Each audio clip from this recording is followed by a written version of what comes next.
Vous savez qu'on est rentré dans le mois de Sha'ban. Et le mois de Sha'ban, c'est quelque part l'odeur de Ramadan. Car Ramadan est dans un mois. Allahumma ballighna Ramadan. Qu'Allah Jalla wa Ala nous fasse parvenir ce mois béni, rempli encore de trésors et de merveilles. On en parlera, insha'Allah tabaraka wa ta'ala. Donc le mois du Ramadan arrive à grands pas. Et le prophète alayhi salatu wa salam, ici fut interrogé par Oussama ibn Zayd, radiyallahu anhu wa arda. Comme il est relaté dans le hadith rapporté par An-Nasa'i bi sanadin sahih. Oussama ibn Zayd a dit, Ya Rasulallah, je ne t'ai jamais vu jeûner plus que pendant le mois de Sha'ban. Le prophète jeûnait énormément pendant le mois de Sha'ban.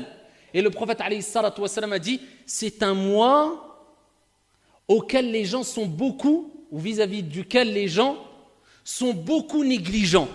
Il est entre Rajab et Ramadan. Il nous rappelle que les gens sont très négligents pendant ce mois alors que c'est quelque part l'odeur du Ramadan. Normalement, on doit se préparer physiquement, à travers le jeûne surérogatoire selon nos capacités, c'est mieux. Et spirituellement, psychologiquement, Ramadan arrive. Ça demande de la préparation. Et il dit, il est entre Rajab et Ramadan.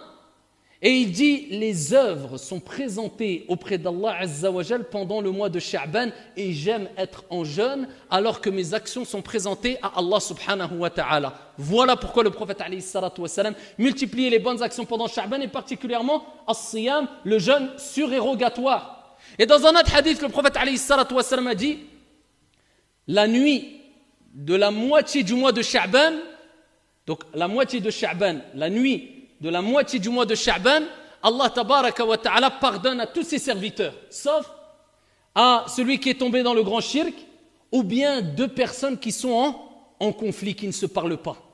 Donc s'il y a deux personnes qui sont en conflit, ils se sont disputés, deux croyants, ils ne se parlent pas, ils se font la tête, eh bien à ce moment-là, qu'ils sachent que sûrement Allah Jalla wa Ala ne leur pardonnera pas, tant qu'ils se font la tête, ils se sont disputés. Encore une preuve qui nous rappelle que le mois de Sha'ban, c'est aussi le mois de la réconciliation.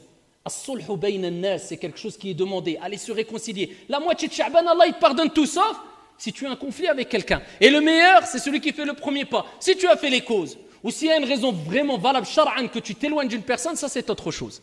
Mais sinon, la règle de base, c'est l'union et tu dois faire le premier pas pour la réconciliation. Ça, c'est parmi les énormes bienfaits que renferme le mois de Sha'ban. Donc, multipliez les bonnes actions, insha'Allah ta'ala, et qu'Allah tabaraka wa ta'ala accepte de nous toutes et tous nos œuvres salutaires pendant le mois de Sha'ban et pendant Ramadan, insha'Allah ta'ala.